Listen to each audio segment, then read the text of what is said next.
Chào mừng quý vị và các bạn đang đến với chương trình Về Nhà Ăn Cơm được thực hiện dựa trên ý tưởng của Colorman và đội ngũ sáng tạo. Đây chính là nơi chúng ta sẽ cùng nhau sống lại những kỷ niệm thân thương về bữa cơm nhà thông qua những lá thư khán giả gửi về cho chương trình. Bởi vì chẳng có ký ức nào về gia đình lại có thể thiếu vắng một mâm cơm. Quý vị và các bạn thân mến, sinh thành dưỡng dục không chỉ là vai trò và trách nhiệm của các bậc làm cha làm mẹ, mà bên cạnh đó còn phải kể đến công lao của ông bà, những người âm thầm tảo tần gánh vác chung tay với các bậc cha mẹ.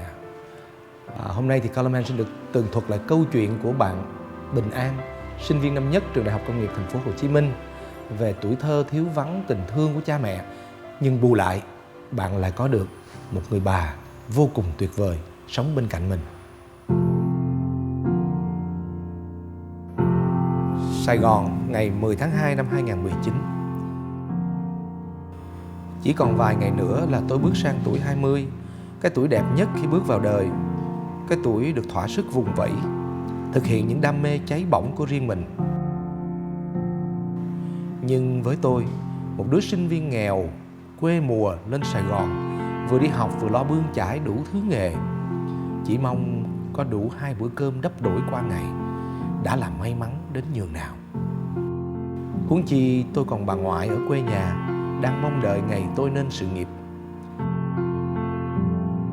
Kể từ lúc sinh sống ở cái xứ đất chật người đông này cũng đã gần 7 tháng, nhưng tôi vẫn chưa có cơ hội về thăm ngoại được một ngày trọn vẹn.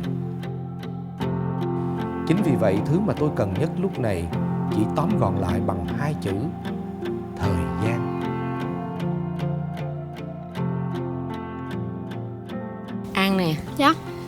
Con biết sao mà ngoại đặt tên con là Bình An không? Dạ không. Để ngoại nói cho con nghe.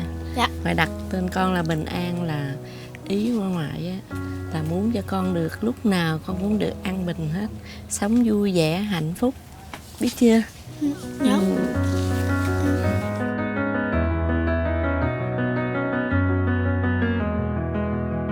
Bình An, cái tên mà ngoại đặt cho tôi khi lọt lòng, vì bà mong ước cuộc đời tôi luôn được bình yên. Ngoại thường nói tôi chính là cuộc sống của ngoại, vì vậy chỉ có bình an mới đem lại niềm tin trong cuộc đời ngoại. Chỉ như vậy, ngoại mới có thể bảo vệ bình an như bảo vệ sự sống của mình.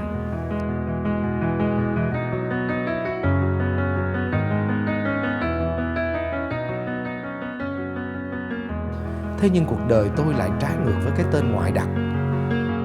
Cha bỏ mẹ con tôi khi tôi còn đỏ hỏn. Mẹ tôi đem tôi về quê cho ngoại và cũng đi theo người đàn ông khác vài tháng sau đó.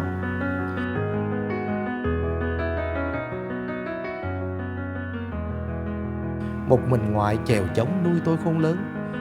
Tuổi thơ bên ngoại chỉ là những mâm cơm đạm bạc, là những chiếc bánh cam ngoại để dành cho tôi trong quan gánh, là những ngày ngoại vất vả buông gánh bán bưng để kiếm tiền cho tôi đi học.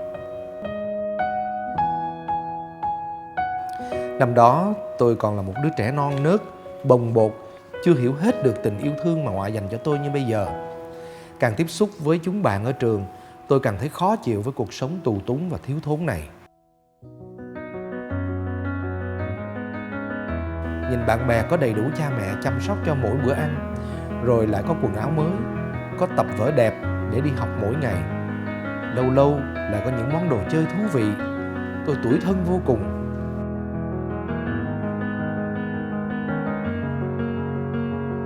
Thằng nhóc ngỗ nghịch là tôi lúc ấy chỉ ước sao giá như tên mình không phải là Bình An, an bình như ngoại muốn, mà là phú quý, gia bảo, thiên minh như mấy đứa khác trong lớp thì tốt biết bao. Vậy nên tôi thường nổi cáu với ngoại vô cớ. Nhưng tôi càng ngỗ nghịch với ngoại bao nhiêu thì ngoại càng thương tôi bấy nhiêu. Dù nhà rất nghèo, nhưng chưa bao giờ bà để tôi phải chịu đựng cảnh thiếu thốn. Sáng nào ngoại cũng thức giấc từ lúc tờ mờ để chuẩn bị cơm cho tôi mang theo ăn trưa. Ngoại còn dặn dò tôi phải ăn uống kỹ càng, dù ngoại biết những món ăn đơn sơ đó cũng không làm cho tôi vui lên phần nào.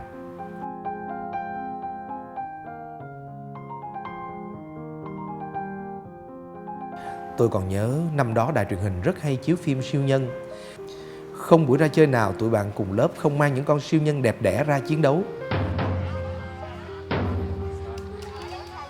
Tôi chỉ có thể ngồi xa xa, nhìn bọn con trai chơi đùa vui vẻ, rồi lại thấy bản thân ganh tị và tủi hổ vô cùng.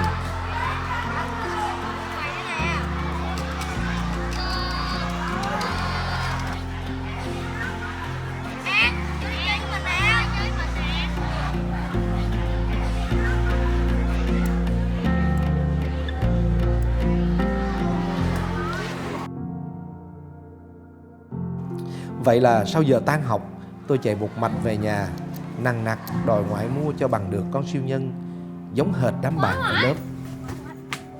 Ngoại mua cho con mấy con siêu nhân giống của ông Mình với thằng Bảo với ngoại. Ngoại mua cho con đi. Ngoại chưa có đủ tiền.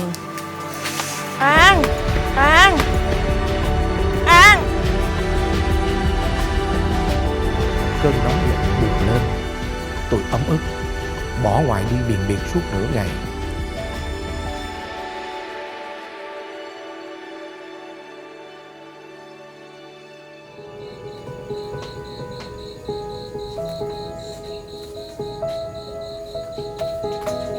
Khi quay về, tôi thấy ngoại đang đứng chờ trước cổng.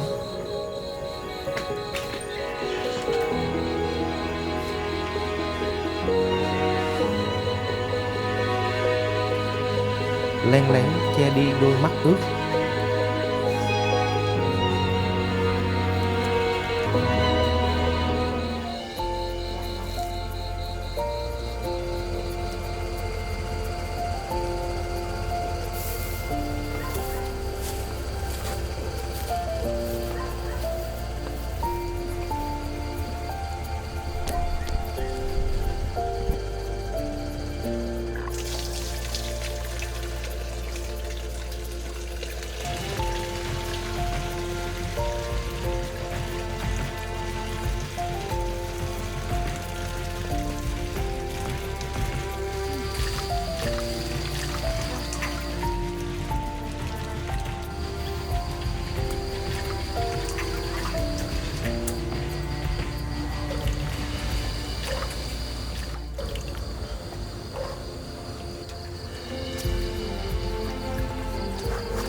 Hôm sau, như mọi lần, ngoại đưa cho tôi hộp cơm kèm theo lời dặn nhớ đừng bỏ bữa. An, cơm này con.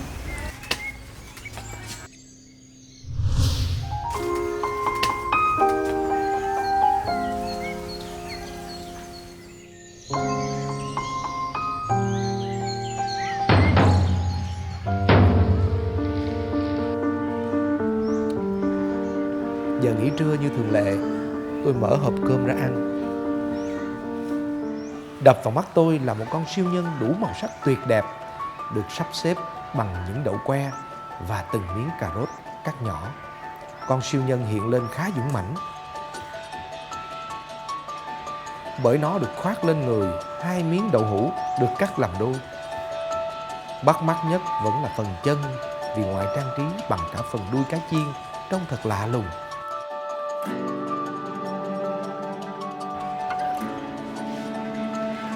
Tôi cầm hộp cơm mà hai tay run run, khóe mắt bỗng dưng cũng cay xè.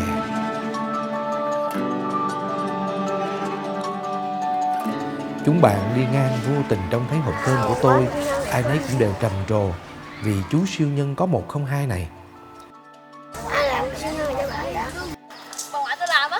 Thôi bạn ăn cơm, hồi bạn ra chơi với mấy thằng mình nha.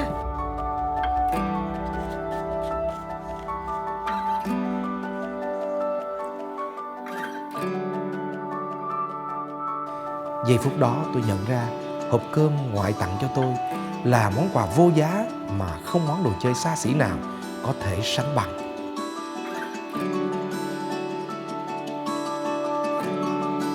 Hóa ra, tuy ngoại không thể cho tôi những món ăn ngon, những món đồ chơi đắt đỏ hay một cuộc sống đầy đủ vật chất, nhưng ở bên ngoại, tôi sẽ luôn luôn hãnh diện vì mình đang có một tình thương trọn vẹn. Ngày tôi rời quê đi Sài Gòn học, món quà đồng hành với tôi cũng chính là hộp cơm siêu nhân mà ngoại làm. Ngoại còn dặn kỹ, khi nào thèm thì nhớ về thăm ngoại. Ngoại nấu cho Bay được cả chục con.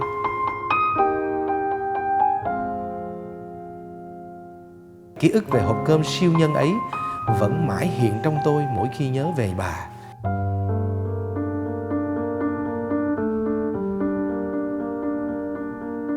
Nhớ về những thăng trầm hai bà cháu đã trải qua.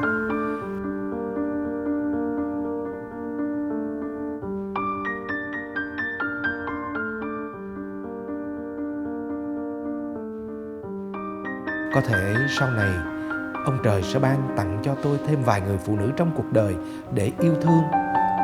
Nhưng với tôi, ngoại mãi mãi là người phụ nữ tuyệt vời nhất.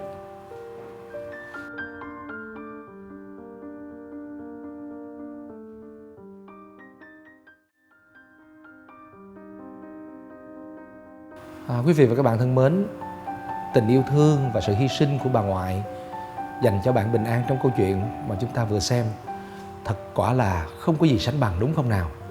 Và thật là như vậy. Cho dù sau này lớn lên, chúng ta có lớn đến mấy đi nữa, thì đối với ông bà, con cháu vẫn luôn luôn là nhịp đập bé nhỏ trong tim. Bữa cơm gia đình mà bạn nhớ nhất là gì? Đã bao lâu rồi bạn chưa về nhà ăn cơm? Hãy kết nối với chúng tôi bằng cách chia sẻ câu chuyện của bạn, bằng cách gửi thư về địa chỉ bên dưới màn hình. Còn bây giờ thì Colorman xin chào tạm biệt và hẹn gặp lại.